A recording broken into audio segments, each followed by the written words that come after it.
श्री राम भद्राय नमः। श्री सीतारामाय नमः। विवाह प्रसंग में बारात तो पहुंच ली और परीक्षण करने की कार्रवाई चली और उसमें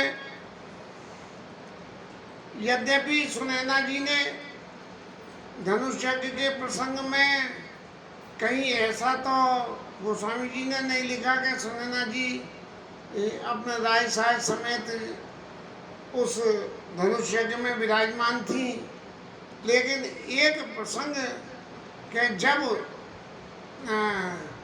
धनुष तोड़ने के लिए राम जी चले हैं तब सुनैना जी ने कि कौन बुझाए कहते रूपाई ये वाला का हस्त बड़ा नहीं, ये शब्द जो लिखे गए उनसे लगता है कि सुनैना जी भी वहाँ मौजूद थी और धनुष भंग की कार्रवाई से पहले से मौजूद थी।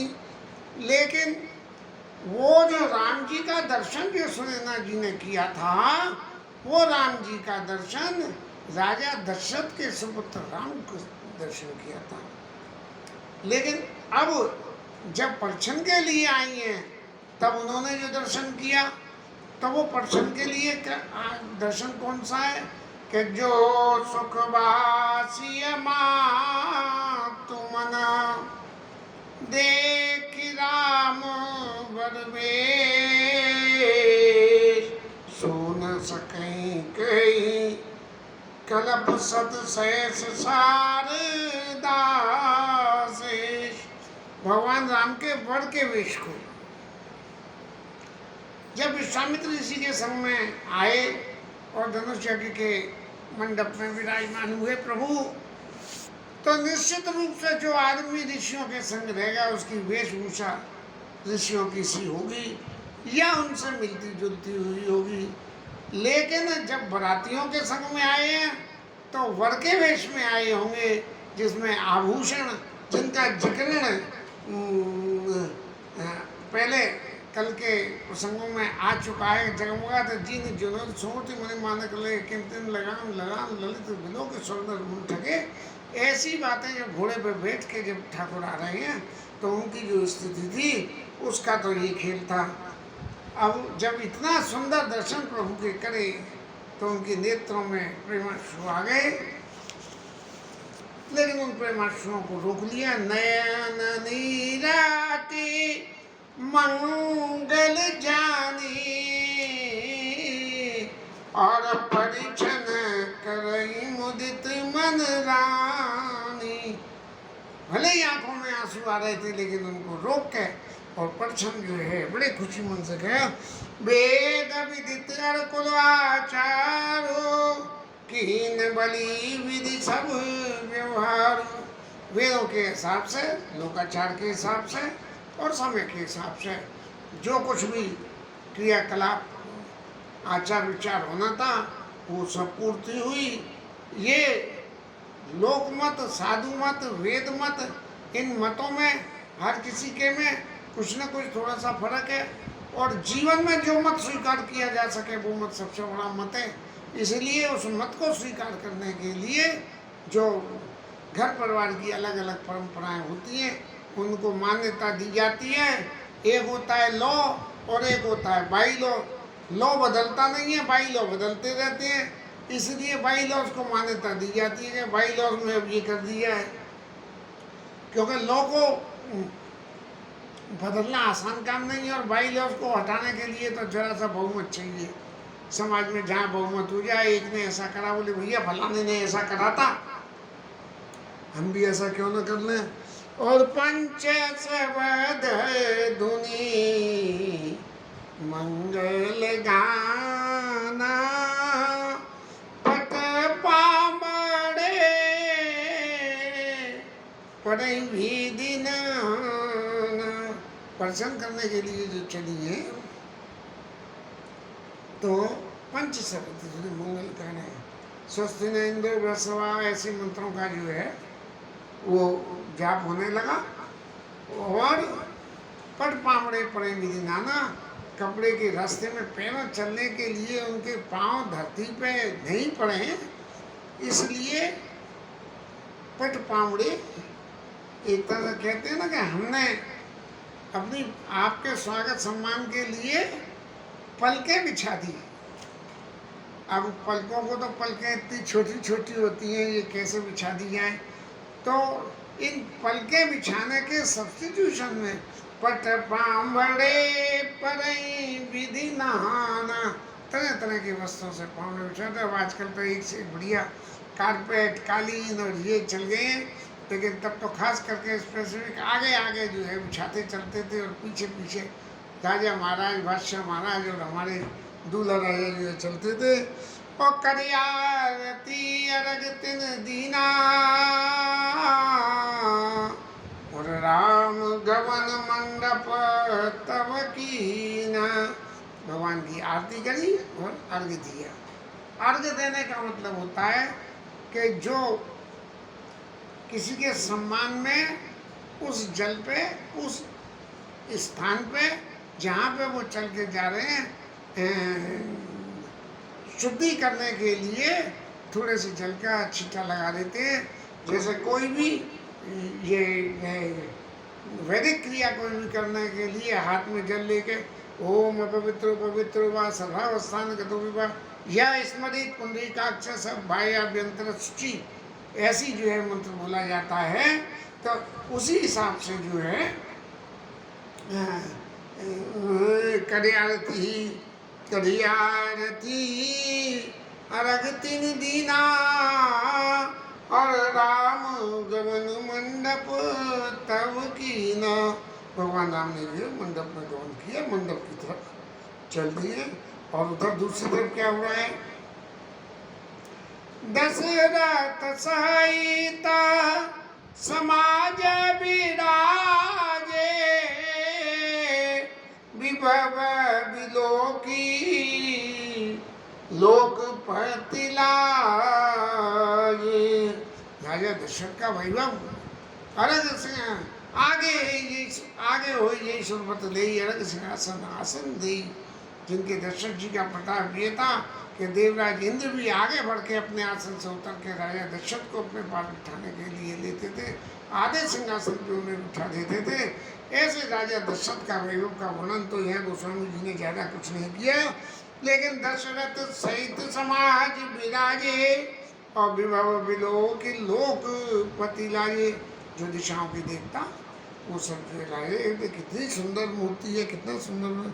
समय समय सुरबर से भूला और शांति पड़े महेश्वर अनुकूला। देवता समय समय सुरवर से भूला।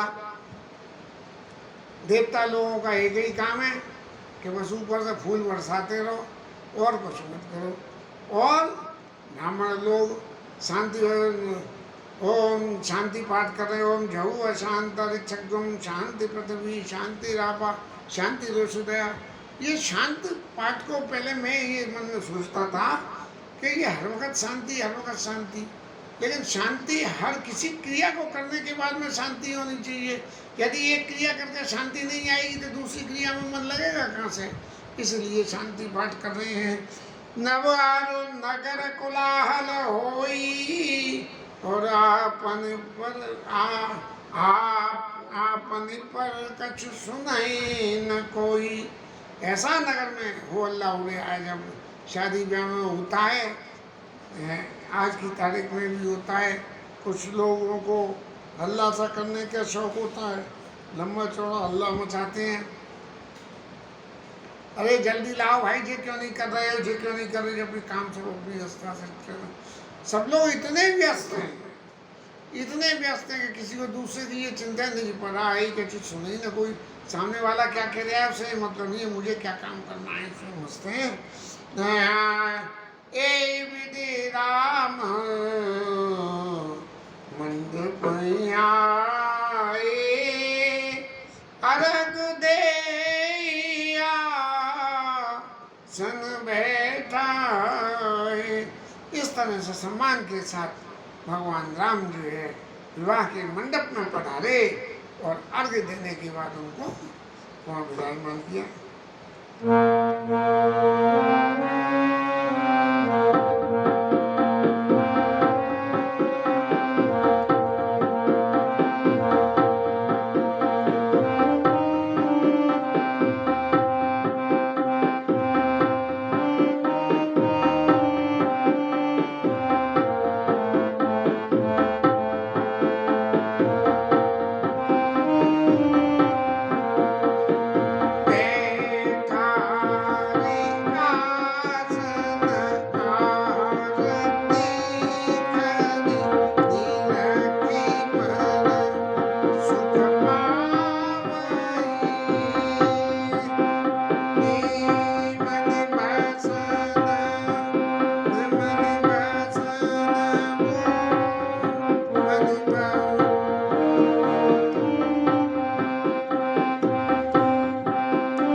बैठाया गया आसन पर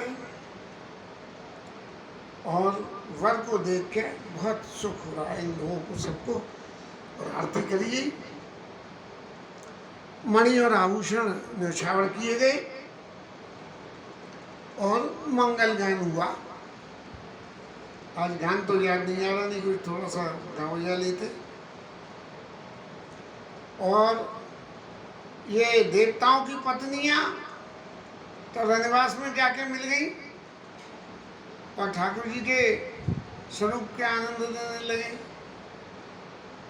देवताओं को पीछे विद्या बुद्धि चेती, अरे भाई ये ऊपर से देखने में क्या मजा आ रहा है, तो क्या करो, क्या बोले वैसे तो तुम जाओगे तो कोई रोक नहीं दे, इसलिए ब्राह्मण वेश धर लो, क्योंकि ब्राह्मणों को तो समाज में सब जगह एंट्री मिल जाती है। तो ब्राह्मण वेश बना के और भगवान राम के विवाह को प्रसंग देखने के लिए देवता लोग आ गए हैं और अपने जन्म को ये करके सफल मान रहे हैं कि देखो हम कितने भाग्यशाली हैं कि यद्यपि ये सुख तो धरती का है, लेकिन हम देव होके और देवलोक से नीचे धरती पे आके सुख का आनंद ले रहे हैं। और फिर जो है जितने लोग नाऊबारी भाट राम निछावर पाई, भगवान राम की निछावर हुई और सब मुदित ऐसी सही नाई हृदय समाई, उनके हृदय में हर्ष नहीं समा गया। और सब जो है अब जब मंडप में आ गए, हमारे महाराज विराजमान हो गए, दूल्हे राजा विराजमान हो गए, तब जैसा लोकाचार में होता है कि मिलनी होती है, ऐसे ही जो है दशरथ जी और जनक जी की मिलनी हो रही है। और मिलनी का प्रसंग क्या कह रहा है?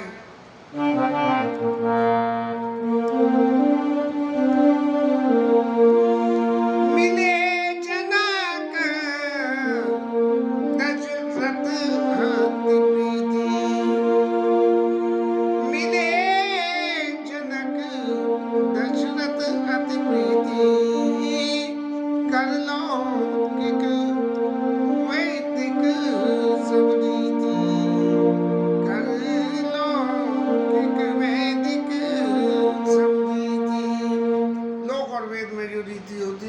गई, सबको शौल लड़ाई गई, और जो नगर दक्षिणा दी जाती हो तो मणिभूषण भूषण दिए गए, तो इस तरह से लौकिक वैदिक रीत करी गई। मिलत महादुराज विराजे, और दोनों पास पास जाके बैठ गए। उपमा खोजी खोजी कवि लाजे, कवि महाराज जो है उपमा खोजने लगे कि भाई तो क्या समझ में आई। बोले कुछ दिमाग मत लगाओ, इस वक्त भगवान के विवाह का आनंद लो और विवाह के वर्णन करने का आनंद लो, जे मत देखो कि किसकी उपमा किससे दे रहे हैं। तो एक बात ही गोस्वामी जी महाराज ने हमारे तो लिख दी कि इन सम लही न कतौ हारी मानी, और इन सम यही उपमा उर्वानी। अपने मन को गोस्वामी जी महाराज ने समझ दिए, समझा लिया कि महाराज कहीं इधर उधर दिमाग मत लगाओ, कह दो कि जे और जे जे ही है, इनका इनके अलावा सब्स्टिट्यूशन कोई है नहीं। और देवता लोगों ने जब देखा तो फिर उनका एक ही काम है, फूल बरसा दिए। और एक बात जो विचार आने लगी वो सबसे बड़ी ये रही कि जब विरंची उपजावा जबते, देवताओं के मन में एक बात तो आने लगी कि भाई ये इस विवाह में इतना आनंद क्यों है, और उस आनंद के पार समझने के लिए देखे सुने ब्याह बहुत थे, बतेरे कितने ब्याह हुए, और हमें देवताओं को बुलाया गया कि आ जाओ आप हमारी जो है भेंट दक्षिणा ले लो। लेकिन हमने ऐसा नहीं देखा कि देव गिरा सुन सुंदर सकल भांति सम, सकल भांति सम साज समाजू, और सम समधि देखे हम आजू। और वैभव तो बहुत सारे दिखे, लेकिन समझी दोनों एक से ऐसा हमारे यहाँ भी ब्याह हुआ था हमारी बहन का, तब हम उनके भी समझी ऐसे ही थे कि समझी देखे हमारी, दोनों के दोनों बाबा जी समझी लो, और परिवार का तो जो कुछ था सो देत पामड़े अरग सुहाए, सादर जनक मंडप देव गिरा सुन सुंदर साची, प्रीत लौकी की ढूंढ समाची। दोनों परिवारों में खूब प्रीति है। और फिर सादर जनक मंडप ले, फिर जनक जी महाराज को जो है मंडप में लाके विराजमान करना है, क्योंकि कन्या का पिता वर की पूजा करेगा, इसलिए उसको वर को विष्णु के सदस्य मान के वर की पूजा करी जाती है। और ऐसा समझ के पूजा करते हैं कि विष्णु भगवान को जैसे लक्ष्मी जी अर्पित हुई थी, ऐसे ही मैं अपनी पुत्री को इन वर को अर्पित कर रहा हूँ। लेकिन यद्यपि आजकल तो इन बातों का कोई महत्व नहीं है, इंसान को कभी कोई इंसान रूप में ही नहीं देखता, तो विष्णु स्वरूप में देखने का तो कोई मतलब ही नहीं है।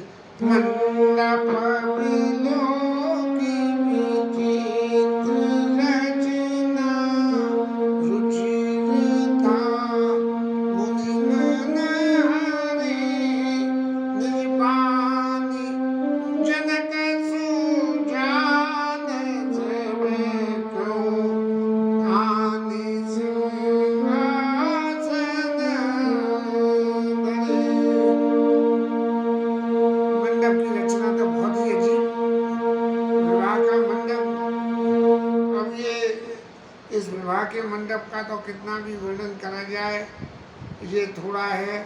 बाकी जहाँ ये फेरों के प्रसंग में जब मंडप की रुचिरता का वर्णन आवेगा तब ठाकुर जी को बुलवाएंगे, तब बोलेंगे। और जनक जी महाराज ने मंडप के चारों तरफ जो वर परिवार के लोगों को बिठाया जाता है मान दे के, तो निज पानी जनक सुजान सब कहूँ आन सिंहासन धरे। वहाँ सिंहासन से लगाए हुए थे, आजकल भी लगते हैं, और सब लोगों को बिठाया।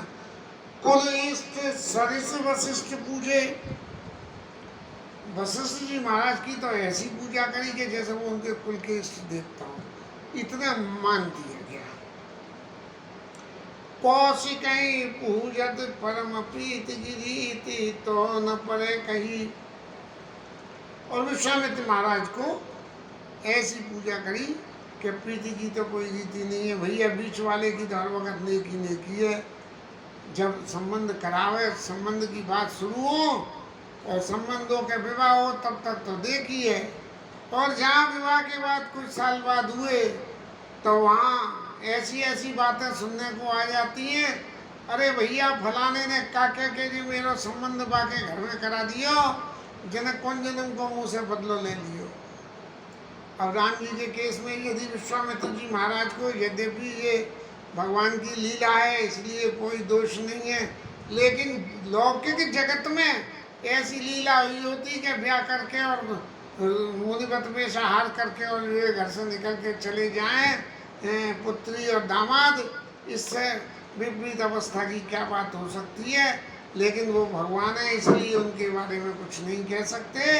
लेकिन ये संबंध में मैंने तो कहीं यहाँ तक भी सुना है कि सीता जी के बाद में जनकपुर की कोई कन्या अयोध्या ब्याही नहीं आई है। वामदेव आदि करिषय पूजे मुदित मई, दिए दिव्यासन सबई सब सन लइसी, दिए दिव्यासन सबई सब सन लइसी।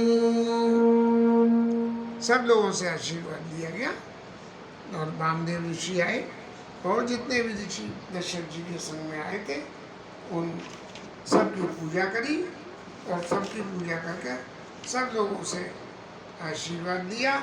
इसके साथ में कथा विश्राम, हरि नाम कीर्तन।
पवन सुत हनुमान की जय, उमापति महादेव की जय, श्री राज धरण की जय, जय श्री राधे।